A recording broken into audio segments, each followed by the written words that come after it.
They say I'm ruthless. Maybe they're right, but you know what? I never wanted to be liked. I wanted to be remembered.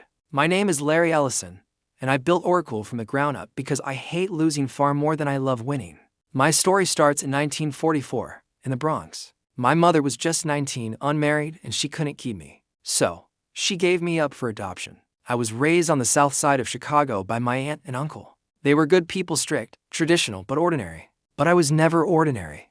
I always felt like I was looking at the world from the outside, trying to figure out the rules of a game everyone else already knew.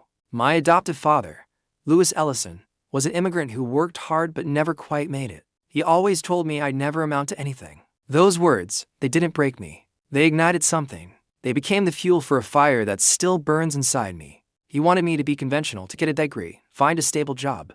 But the classroom couldn't hold my attention. I enrolled at the University of Illinois, then the University of Chicago. I dropped out of both. It wasn't because I wasn't smart. I was just bored out of my mind. The pace was agonizingly slow. While professors were lecturing about theories, I wanted to be out in the world, building things, making things happen. The world felt too slow for me. I needed to move faster, build faster, and most importantly, win faster. So I packed my bags and headed west to California with a few $100s in my pocket. It was the 1970s, the dawn of the digital age, and Silicon Valley was buzzing with energy. It was the perfect place for someone like me, someone with ambition and a restless mind. I bounced around from job to job, learning everything I could about programming and computer systems. I worked at Amdahl Corporation, where I was part of the team building the first IBM-compatible mainframe. It was there that I stumbled upon a paper by an IBM researcher named Edgar F. Codd. It was called a relational model of data for large shared data banks. Most people who read it thought it was just an interesting academic theory. But when I read it, I saw the future. I saw a multi-billion-dollar industry waiting to be born. Codd's paper was the blueprint for a revolutionary new way to manage information, the relational database. IBM, the giant that had published the paper, was too slow and bureaucratic to see its potential. They were asleep at the wheel. That was my opening.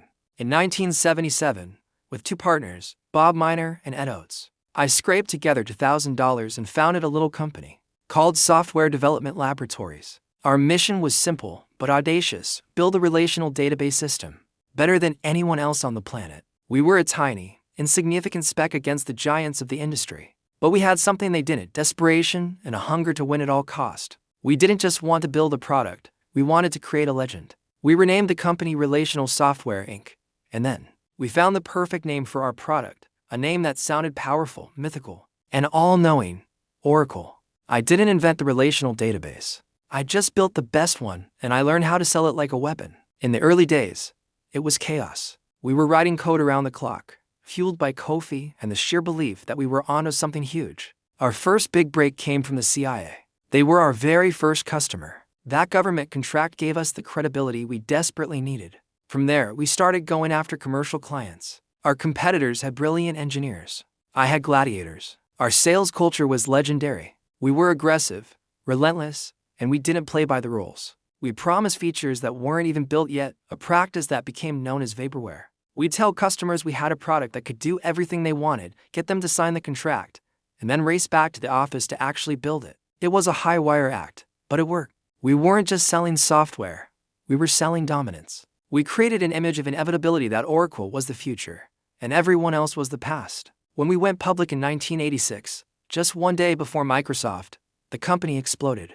The money poured in. We were the darlings of Wall Street, the fastest-growing software company in the world. It felt like we were invincible. But growth that rapid always comes with chaos. We were a company of brilliant programmers and ruthless salespeople, but we were terrible at management. Our accounting practices were a mess. Our salespeople were booking revenue for deals that weren't finalized. Arrogance had set in. And then, in 1990, the house of cards came tumbling down. We announced our first ever quarterly loss. The stock price collapsed overnight. We were on the brink of bankruptcy. Lawsuits piled up. The media, which had once praised us, now called us frauds. Everyone wrote us off. They said Oracle was finished. They said I was finished. That was the moment I nearly lost everything. Staring into the abyss, I learned the most powerful lesson of my life. If you want to survive in Silicon Valley, you can't play defense. You have to attack. You have to be more aggressive, more paranoid, and more determined than ever before. It wasn't a time for apologies. It was a time for war. So, I fired the old guard and rebuilt the management team from scratch. We cleaned up our accounting. We professionalized the business. And then we went back on the offensive. I rebuilt Oracle from the ashes, not just once, but again and again. While our competitors focused on their one thing, we diversified. The internet was emerging, and I saw that databases would be the heart of this new online world. We pushed into application software, middleware, and eventually, hardware. We acquired, adapted, and evolved faster than anyone. PeopleSoft, Siebel, Sun Microsystems, we bought our competitors, absorbed their technology, and grew stronger. Each acquisition was a battle, a high-stakes game of corporate chess. People called me a predator, a shark. And they were right.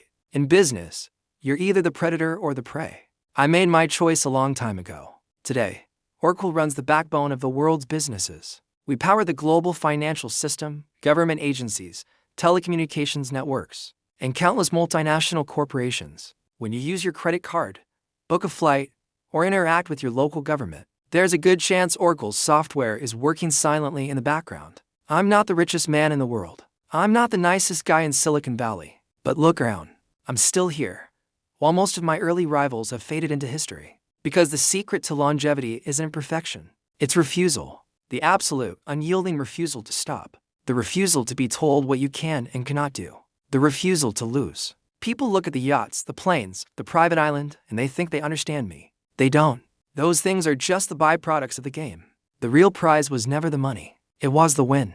It was proving my adoptive father, and every other doubter, wrong. It was about building something that would last, something that would change the world. My name is Larry Ellison. I didn't chase power. I became it. And I'm not done yet. Thank you for watching. If you found this story compelling, make sure to subscribe for more deep dives into the minds that shape our world.